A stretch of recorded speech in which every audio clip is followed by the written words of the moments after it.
প্রধানমন্ত্রী তারেক রহমান তার সরকারের সবচেয়ে কঠিন চ্যালেঞ্জটি মনে হয় নিয়ে নিয়েছেন। একনেক সভায় ৩৫,০০০ কোটি টাকার বিশাল মেগা প্রকল্প হাতে নিয়েছেন। এই পদ্মা ব্যারাজ নির্মাণ হলে বাংলাদেশের ২৪ জেলার পানি সংকট নিরসন হবে, যা ভারত এতদিন ফারাক্কা বাঁধ দিয়ে আমাদের পানির অভাবে এবং অন্য সময় পানিতে ডুবিয়ে মারত।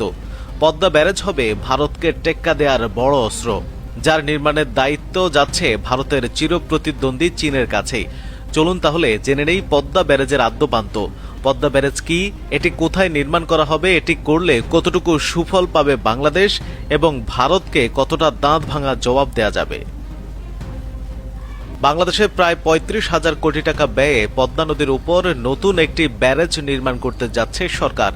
মেগা এই প্রকল্পটি আগামী ৭ বছরে নিজস্ব অর্থায়নে বাস্তবায়ন করা হবে। সচিবালয়ে প্রধানমন্ত্রী তারেক রহমানের নেতৃত্বে অনুষ্ঠিত জাতীয় অর্থনৈতিক পরিষদের নির্বাহী কমিটি একনেক সভায় প্রকল্পটির অনুমোদন দেওয়া হয়। পদ্মা ব্যারাজ নামের এই উন্নয়ন কর্মসূচির প্রাথমিক লক্ষ্য দেশটির দক্ষিণ পশ্চিমাঞ্চলের মৃত প্রায় ৫টি নদী পুনরুজ্জীবিত করা।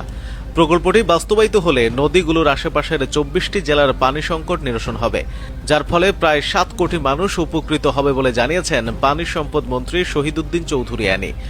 ফারাক্কা বাঁধের কারণে শুষ্ক মৌসুমে ওই অঞ্চলে ব্যাপক খরা পরিস্থিতি তৈরি হয় এবং পদ্মা নদীর সঙ্গে যুক্ত অন্যান্য নদী শুকিয়ে যায়। এর ফলে নদীর তীরবর্তী এলাকায় লবণাক্ততা দেখা দেয়। অন্যদিকে বর্ষা মৌসুমে কোথাও কোথাও জলাবদ্ধতাও তৈরি হয় বলে জানান মন্ত্রী। সব দিক বিবেচনায় এই প্রকল্পটিকে আমরা বলছি যে মাস্টার মাইন্ড প্রকল্প, যেটা আমাদের নির্বাচনী প্রতিশ্রুতি ছিল, ইশতেহারে ছিল। মাননীয় প্রধানমন্ত্রী জনাব তারেক রহমান নির্বাচনের পূর্বে রাজশাহীতে গিয়ে জনসাধারণের সামনে সেটা বক্তব্য রেখেছিলেন, কমিটমেন্ট করেছিলেন। সেটা বাস্তবায়নের জন্য এই প্রকল্পটি একনেকে অনুমোদিত হয়েছে। বুধবার একনেক সভা শেষে সাংবাদিকদের বলেন মিস্টার অ্যানি, আগামী অর্থ বছরে প্রকল্পের প্রথম ধাপের কাজ শুরু হওয়ার কথা রয়েছে। ২০৩৩ সালের মধ্যে ব্যারাজ নির্মাণ শেষে ওই অঞ্চলে ৩টি পানি বিদ্যুৎ কেন্দ্র এবং ৭টি স্যাটেলাইট শহর গড়ে তোলার পরিকল্পনা রয়েছে বলে জানিয়েছেন পানি সম্পদ মন্ত্রী। কিন্তু ব্যারাজ জিনিসটা আসলে কি, এটি কখন এবং কেন নির্মাণ হয়? ব্যারেজ হল পানির প্রবাহ নিয়ন্ত্রণে নদী বা জলাধারের উপর আড়াআড়িভাবে নির্মিত বিশেষ একটি অবকাঠামো। ড্যাম বা বাঁধের সঙ্গে এর বড় পার্থক্যের জায়গা হল বাঁধের মাধ্যমে সাধারণত জলাধারের পানি প্রবাহ বন্ধ করে দিয়ে একটি নির্দিষ্ট জায়গা জুড়ে পানি ধরে রাখা হয়। অন্যদিকে ব্যারেজের মাধ্যমে পানির প্রবাহ বন্ধ করার পরিবর্তে সেটির গতিপথ নিয়ন্ত্রণ করা হয়। এক্ষেত্রে মূল অবকাঠামোতে একাধিক দরজা রাখা হয়, যেখান দিয়ে পানি প্রবাহিত হয়। সাধারণত ব্যারাজ নির্মাণের আগে সেটার উজানে এক বা একাধিক কৃত্রিম খাল নির্মাণ করা হয়। এরপর পানি প্রবাহ নিয়ন্ত্রণ করে ওইসব খালে পানি ঢুকানো হয়। সেই পানি পাম্পের মাধ্যমে কৃষি জমিতে সেচ আকারে দেওয়া হয়। আবার অনেক সময় ব্যারেজের মাধ্যমে এক নদীর পানি অন্য নদীতে নিয়ে সেটির প্রবাহ বাড়ানোর চেষ্টা করা হয়। পদ্মা ব্যারেজের মাধ্যমে সেটি করার পরিকল্পনা করছেন কর্মকর্তারা। যথাযথভাবে পরীক্ষা নিরীক্ষা শেষে যেখানে ব্যারেজ প্রয়োজন সেখানে যদি এটি নির্মাণ করা যায় এবং ঠিকঠাক মতো কাজে লাগানো যায়, তাহলে অনেক ধরনের সুবিধা পাওয়া সম্ভব, বলছিলেন বাংলাদেশ প্রকৌশল ও প্রযুক্তি বিশ্ববিদ্যালয় বুয়েটের পানি ও বন্যা ব্যবস্থাপনা ইনস্টিটিউটের শিক্ষক অধ্যাপক ড আনিসুল হক। আবার এর ব্যত্যয় ঘটলে হিতে বিপরীত হতে পারে বলে জানাচ্ছেন এই বিশেষজ্ঞ। তখন দেখা যাবে ব্যারেজ কোনো কাজে লাগছে না, বরং শুধু শুধু অর্থের অপচয় হয়েছে এবং নদীও ক্ষতিগ্রস্ত হচ্ছে। কাজেই ব্যারেজ নির্মাণের আগে ভালোমতো পরীক্ষা নিরীক্ষা এবং নির্মাণের পর সেটির ঠিকঠাক ব্যবহারের নিশ্চয়তা করা জরুরি, বলেন অধ্যাপক হক। বাংলাদেশে আগেও বিভিন্ন সময় নদীর উপর ব্যারেজ নির্মাণ করতে দেখা গেছে। এর মধ্যে ১৯৮৩ সালে মৌলভীবাজারে মনু নদীর উপর প্রথমবার একটি ব্যারেজ নির্মাণ করা হয়েছিল, যেটি মনু ব্যারেজ নামে পরিচিত। পরে ১৯৯০ সালে লালমনিরহাটে তিস্তা নদীর উপর তিস্তা ব্যারেজ এবং ঠাকুরগাঁওয়ের টাঙ্গন নদীর উপর টাঙ্গন ব্যারেজ নির্মাণ করা হয়। পদ্মা ব্যারেজ নির্মাণটা আসলে কেন? ২০২৬ সালে এসে সরকার পদ্মা নদীর উপর ব্যারেজ নির্মাণ প্রকল্প অনুমোদন পেলেও বিষয়টি নিয়ে আগেও বিভিন্ন সরকারের সময় আলোচনা হয়েছে। বিশেষজ্ঞরা বলছেন, গত শতাব্দীর ৬০ দশক থেকে ২০০০ সাল পর্যন্ত অন্তত ৪ দশকে ব্যারেজের সম্ভাব্য স্থান নির্ধারণে ৪টি সমীক্ষা পরিচালিত হয়েছিল। এমনকি বিএনপি সরকারের গত মেয়াদে ২০০৫ সালে বিস্তারিত সম্ভাব্যতা যাচাইয়ের কাজ শুরু হয়। এরপর ২০০৯ সাল থেকে ২০১৩ সাল পর্যন্ত স্থানীয় ও বিদেশি বিশেষজ্ঞদের একটি দল সম্ভাব্যতা যাচাই করে প্রতিবেদন জমা দেয়।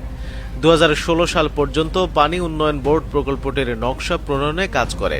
বিশেষজ্ঞরা সমীক্ষা শেষে যে প্রতিবেদন সরকারের কাছে জমা দিয়েছিল সেখানে বলা হয়, ভারতের ফারাক্কা ব্যারেজের কারণে উজানে পানি প্রত্যাহার বেড়ে যাওয়ায় বাংলাদেশের শুষ্ক মৌসুমে পানি প্রবাহ উল্লেখযোগ্যভাবে কমে গেছে।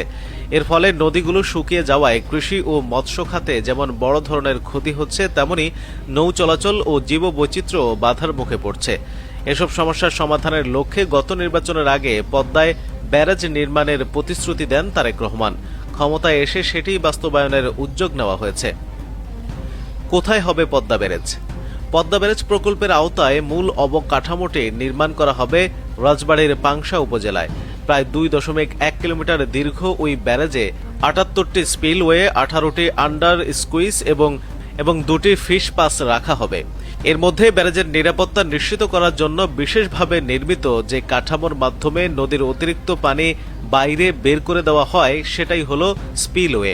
আর আন্ডার স্ক্লুইজ হলো ব্যারেজের পানির প্রবাহ ও পলি ব্যবস্থাপনার জন্য নির্মিত আরেকটি বিশেষ কাঠামো।